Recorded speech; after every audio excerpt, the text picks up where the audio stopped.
শেখ মুজিবের নেতৃত্বে ফাঁকা বলে আউড়িয়ে সাধারণ মানুষের মতামতকে সে ঘরে তুলে নিয়ে তারা অবশেষে বাকশালী কায়দায় জনগণকে ধোঁকা দিয়েছে।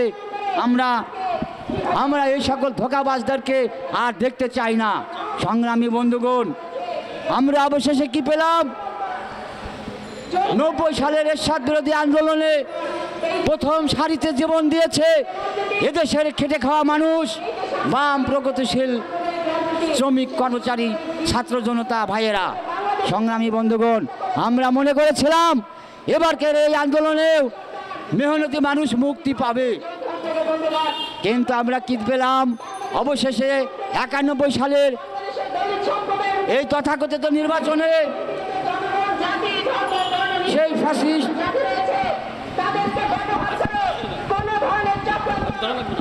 ফ্যাসিস্ট বিএনপি ক্ষমতায় এসে জনগণের উপর একই পুনরাবৃত্তি শুরু করলো। জনগণকে ধোঁকা দিয়ে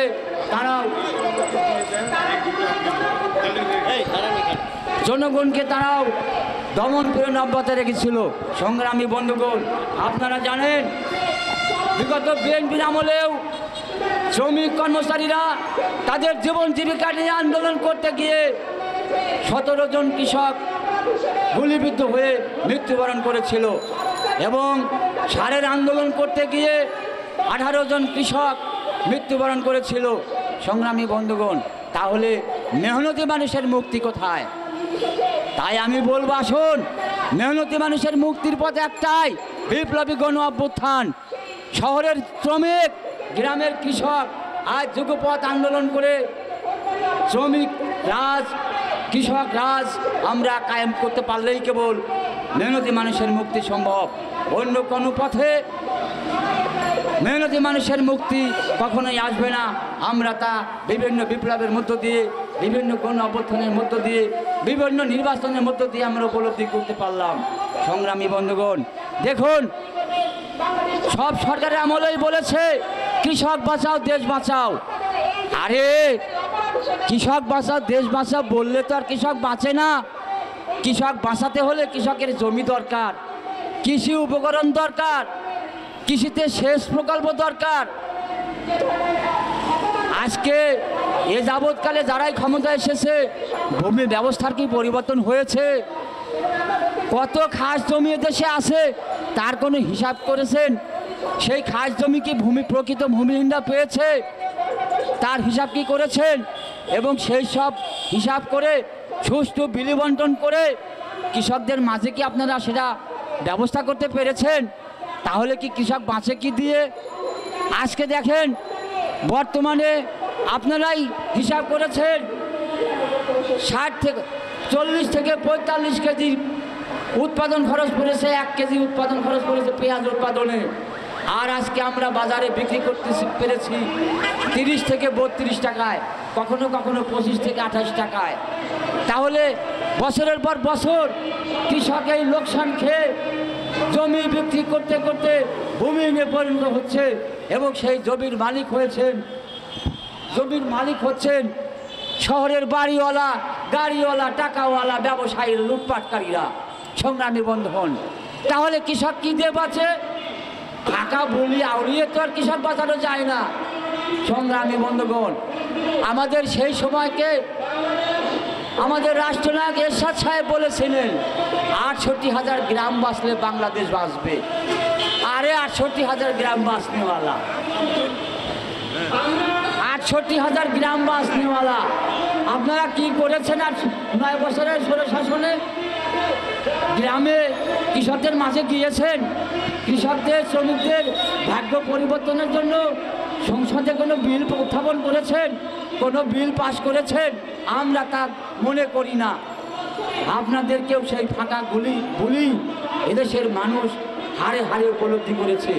সংগ্রামী বন্ধুগণ, আজকে বর্তমান যে অন্তর্বর্তীকালীন সরকার, এরা বলছে আমরা সংস্কার করব। আরে কি সংস্কার করবেন আপনারা? সংস্কার তো করছেন, সিন্ডিকেট ভাঙছেন না। সিন্ডিকেট না ভাঙার কারণে দ্রব্যমূল্য আগের চেয়েও বেড়ে গেছে।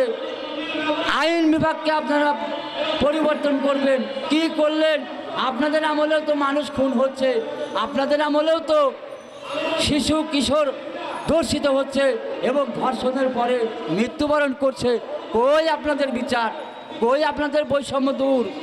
সংগ্রামী বন্ধুগণ, তাই আমরা বলি, ইতিমধ্যে আবার আপনারা নাকি নতুন দল করারও পরিকল্পনা করেছেন, দল করেছেন। আপনাদের দল জনগণের জন্য কতটুকু করতে পারে, কতটুকু করবেন, এই কয় মাসের আপনাদের শাসন আমলে জনগণ তা উপলব্ধি করেছে। সংগ্রামী বন্ধুগণ, আমি আপনাদের সামনে বেশি কথা আর বলতে চাই না, আমি শুধু এটুকুই বলবো, আজকে হাড় ভাঙা পরিশ্রম করে রোদে পুড়ে বৃষ্টিতে ভিজে কৃষক শস্য ফলায়, সেই শস্য দিয়েই এদেশের ব্যাপক মানুষের আহার চলে এবং তাদের উৎপাদিত কাঁচামাল দিয়েই শিল্পে বস্ত্র এবং বেঁচে থাকার মতো দ্রব্য সামগ্রী উৎপাদিত হয়। তাহলে কৃষক এবং শ্রমিকের ঘামের ফসলেই আজকের বাংলাদেশের মানুষ বেঁচে আসি। শহরের বাড়িওয়ালা, গাড়িওয়ালা, টাকাওয়ালারা বিলাসবহুল জীবনযাপন করছেন। সেই সব মানুষের দিকে না তাকিয়ে যে সরকারি ক্ষমতায় আসেন, লুটপাট করে হাজার হাজার কোটি টাকা সুইস ব্যাংকে সহ বিদেশে পাড়ি জমান, এই সকল আমরা হারে হারে উপলব্ধি করতে পেরেছি। তাই আমি মেহনতি মানুষদেরকে বলতে চাই, শ্রমিক জনতাকে বলতে চাই, আসুন আমরা আজকে ওই বুর্জোয়া শাসক গোষ্ঠীর নেতৃবৃন্দদের দিকে না তাকিয়ে, বুর্জোয়া শাসক গোষ্ঠীর দলের দিকে না ভিড়ে আসুন আমরা নিজেদের উদ্যোগে নিজেদের দল তৈরি করি, নিজেদের দল প্রতিষ্ঠা করি, নিজেরা ঐক্যবদ্ধ হই। তবেই একটি ঐক্যবদ্ধ বিপ্লবী সংগঠনের মধ্য দিয়েই কেবল আমরা এদেশের গণমানুষের মুক্তি আনতে পারব এবং গণমানুষের রাষ্ট্র এবং সরকার সংবিধান প্রতিষ্ঠার মধ্য দিয়েই কেবল আজকে গণমানুষের ভাগ্য পরিবর্তন করা সম্ভব। সংগ্রামী বন্ধুগণ, একটি কথা না বললেই নয়, আপনারা ইতিমধ্যেই শুনেছেন প্যালেস্টাইনে ইহুদি ইসরায়েলরা নির্বিচারে মানুষ হত্যা করছে, মধ্যযুগীয় বর্বরতাকে হার মানায়। আমাদের মুরব্বী আমেরিকার প্রেসিডেন্ট ডোনাল্ড ট্রাম্প, উনি নাকি বলেছেন ফিলিস্তিনকে খেলার মাঠ বানানো হবে। আরে কত অধ্যত্ত হলে এটা বলা যায় দেখুন। তারা নাকি আবার বিশ্ব মোড়ল, বিশ্ব গণমানুষের মুক্তির কথা বলেন এবং গণমানুষের দিকে আঙুল তুলে কথা বলেন। সংগ্রামী বন্ধুগণ, এই সকল সাম্রাজ্যবাদের ফাঁকা